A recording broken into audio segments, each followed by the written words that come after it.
అతని పేరు చెబితే చాలు అభిమానుల చెవుల్లో అమృతం పోసినట్లుగా ఉంటుంది. అతని మాటలు వింటే చాలు చిన్నతనంలో ఉన్న పిల్లలకు కూడా పౌరుషం వస్తుంది. అతని మాటల్లో నిజాయితీ, అతని గుండెల్లో ధైర్యం.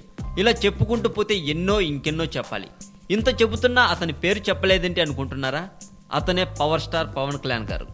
అయితే ఇప్పటి పవన్ కళ్యాణ్ గారు వేరు, చిన్నతనం పవన్ కళ్యాణ్ గారు వేరు. చిన్నతనం పవన్ కళ్యాణ్ గారి గురించి ఒక్క విషయం మీకు చెబుతాను. చిన్నతనంలో పవన్ కళ్యాణ్ గారు అంటే ఒక 21 సంవత్సరాల వయసు కాలంలో చరణ్ దగ్గర, చరణ్ సిస్టర్ మెగా డాటర్ అయిన సుష్మిత గారి దగ్గర డబ్బు తీసుకునేవాడట. ఊరికేం కాదులేండి, వడ్డీకి అని చెప్పి.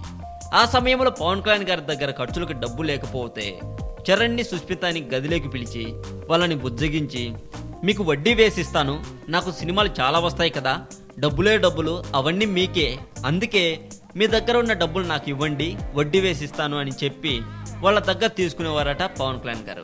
అయితే అందుకు చరణ్ కూడా వడ్డీ వస్తుందంటే హ్యాపీ కదా అనేసి పవన్ కళ్యాణ్ గారికి ఇచ్చేవారట. అయితే ఇదంతా ఒక ఎత్తు అయితే రామ్ చరణ్ కు చిరుత సినిమా వరకు ఆ డబ్బులు ఇవ్వలేదట పవన్ కళ్యాణ్ గారు.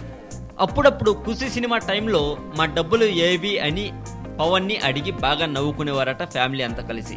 అదండి చిన్నతనం పవన్ కళ్యాణ్ గారు అంటే.